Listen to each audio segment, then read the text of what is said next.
So, day 3 of week 44.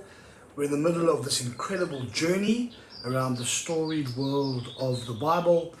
And today, again, is going to be one of those days. As you see, the reading in context will blow you away at the huge narrative the Bible has to offer. So, I'm going to say the Jesus Creed. We are then going to watch the next clip. It will end without me yabbering on afterwards. Let's say the Jesus Creed out loud together. Hear, O Israel, the Lord our God, the Lord is one.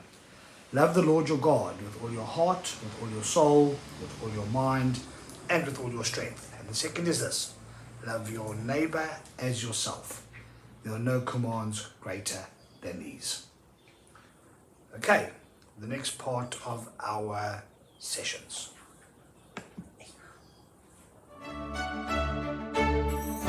In the beginning was the Word. The Word was close beside God, and the Word was God. In the beginning he was close beside God. All things came into existence through him. Not one thing that exists came into existence without him. Life was in him, and this life was the light of the human race. The light shines in the darkness, and the darkness did not overcome it. There was a man called John who was sent from God. He came as evidence, to give evidence about the light, so that everyone might believe through him. He was not himself the light, but he came to give evidence about the light. The true light, which gives light to every human being, was coming into the world. He was in the world, and the world was made through him, and the world did not know him. He came to what was his own, and his own people did not accept him. But to anyone who did accept him, he gave the right to become God's children. Yes, to anyone who believed in his name. They were born not from blood or from fleshly desire or from the intention of a man, but from God. And the Word became flesh and lived among us. We gazed upon his glory, glory like that of the Father's only Son, full of grace and truth. John gave evidence about him loud and clear. This is the one, he said, that I was speaking about when I told you, the one who comes after me ranks ahead of me, because he was before me. Yes, it's out of his fullness that we have all received, grace indeed on top of grace. The law, you see, was given through Moses. Grace and truth came through Jesus the Messiah. Nobody has ever seen God, the only begotten God, who is intimately close to the Father. He has brought him to light.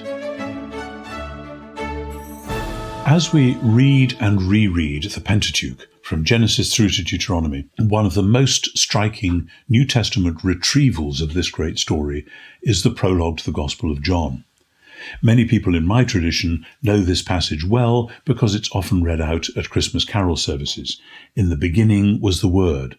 The Word was close beside God, and the Word was God. In the beginning, he was close beside God. It's a mysterious opening.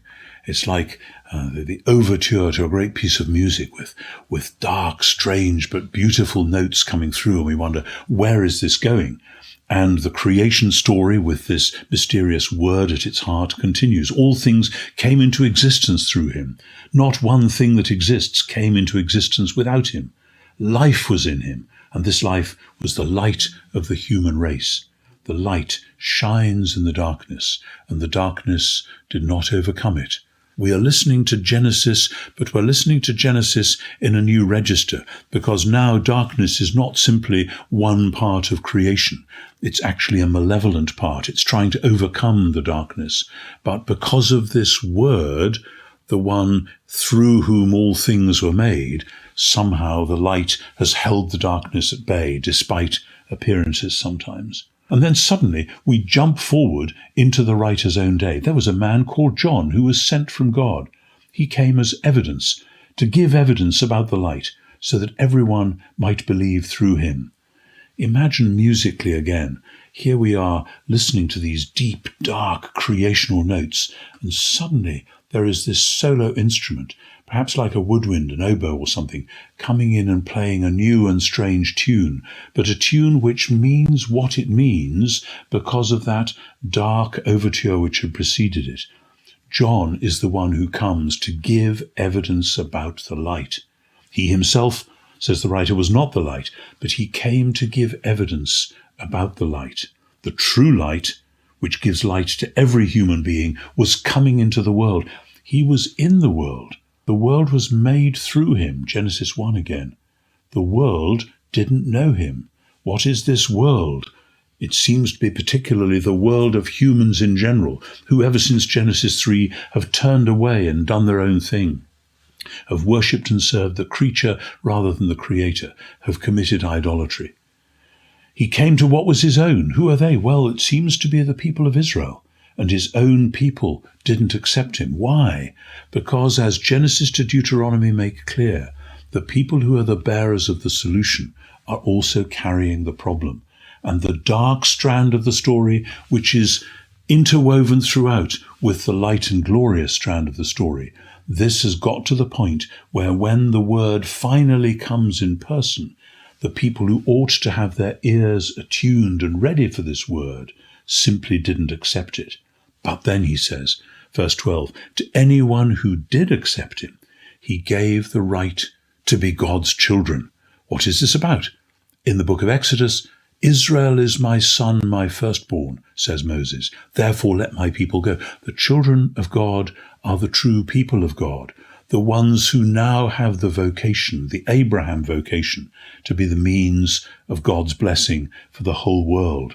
To anyone, says John, who believed in his name, who were born not from blood or from fleshly desire or from the intention of a man, but from God.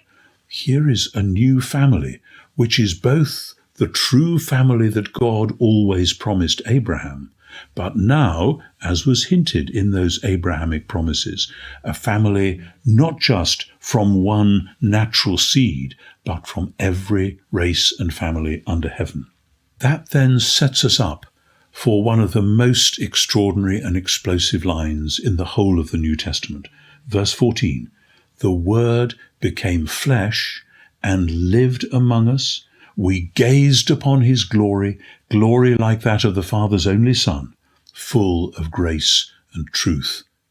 The problem here is the word lived in that translation. The Word became flesh and lived among us. We don't have a good way of saying in English what that word would have carried when John wrote it, and particularly in the Jewish context that would have picked up the overtones. Because the word in question is the word for pitching a tent, making your tabernacling dwelling there.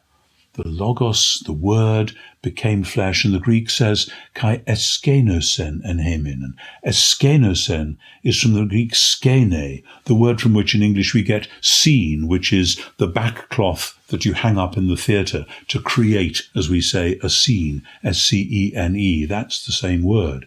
But that comes from the idea of a tent, a cloth which you hang around. And that, of course, goes back to the tabernacle in the wilderness. The Word became flesh then and tabernacled in our midst. And, says John, we gazed upon his glory. Yes, because when the tabernacle was created in the wilderness, remember that narrative arc from Genesis 1 all the way to Exodus 40? In the beginning was the Word, and the Word became flesh and tabernacled in our midst, and we gazed upon his glory, because the divine glory came to rest in and on and through Jesus himself. And so we have a window onto the whole of John's Gospel, because John's Gospel is all about the fact that in Jesus the truth came to birth, which was the truth of that earlier narrative, that the one true God created humans in his own image against the day when he would become human himself, that the one true God pitched his tent among the Israelites and allowed his glory to dwell there, to lead them to their promised land, against the day when he would come in and as the true Israelite, the Messiah, so that the glory would shine forth. What does the glory then look like? The whole of John's Gospel is written to describe this. In John 2, Jesus makes it clear, because he's in the temple. He actually, as we say, cleanses the temple, drives out the traders, and does a prophetic sign which implies that the temple is going to be destroyed, and then it will be rebuilt. And Jesus, says John, was speaking about the temple of his body. Jesus himself is the true temple. And suddenly we look back at 1,000 years and more of Jewish tradition, of ancient Israelite story, and we discover that the tabernacle and the temple were advance signposts for this new truth which was now going to come to birth. Because in Jesus, the divine glory is revealed for all flesh to see. And so John's gospel goes on its way with the different signs throughout the gospel of Jesus doing extraordinary things, revealing his glory, not in a blaze of light, as we find in the glory in the tabernacle in the temple, not in the pillar of cloud by day and the pillar of fire by night, but rather in the person of Jesus, who, says John in chapter 13, loved his own who were in the world and loved them to the uttermost. And all the temple themes come together in John 13 to 17, where we see in those what we call the farewell discourses, Jesus getting together with his disciples and speaking of the way in which the divine life has been in him and now through him by the Spirit will be in them. I in them and thou in me, Jesus says to the Father in that great prayer, which we call the high priestly prayer in John 17. We discover that the new temple is not a temple of bricks and mortar, but a temple which, starting with Jesus, goes out into all the world. So in John 20, the risen Jesus breathes on his followers and says, receive the Holy Spirit. As the Father sent me, so I send you. What we are witnessing there is the story of Israel coming out of Egypt, Israel being given the commission to be the royal priesthood, the holy nation, Israel now rescued through Jesus' death and resurrection to be transformed into a worldwide people who would be the vehicles and vessels of the divine glory to the ends of the earth.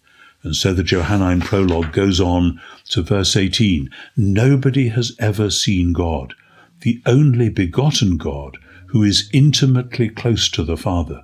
He has brought him to light. And we discover that the whole story of the Pentateuch was itself pointing forward. The whole story of Israel was itself pointing forward to the time when at last the true God would be revealed.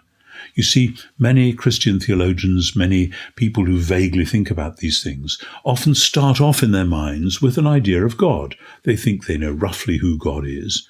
And when they hear people talking about Jesus and God in the same breath, they try, as it were, to fit Jesus into the idea of God which they already have. The trouble with that is that our ideas of God may well be distorted. We come from many different cultures and theologies. And some of us grew up as Epicureans, thinking that God was millions of miles away from us, so that if Jesus is God, he's like a spaceman coming from an entire other world who wouldn't be at home in our world at all. No, not at all. If we understand Genesis and then John 1, Jesus is utterly at home. In fact, he is the most at home being person that there can be in this world. It was made through him. It was made for him. The fact that it didn't know him doesn't change that.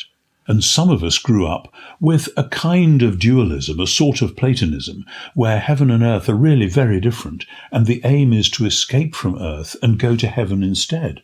But the whole point of John's prologue, picking up exactly the whole point of the Pentateuch, is that God has created this world in order to be his own home, a heaven and earth reality in which he will be truly at home, joining heaven and earth, not pulling them apart. And John's gospel is written to celebrate that fact and to say, here is the true heaven and earth reality in the person of this one man. And then to say that because of his death and resurrection, the powers of evil have been defeated. This is again new Exodus language, Passover language. And as a result, those who are then given the gift of the Spirit are to be new temple people, bearing the love which is the glory of God to the ends of the earth.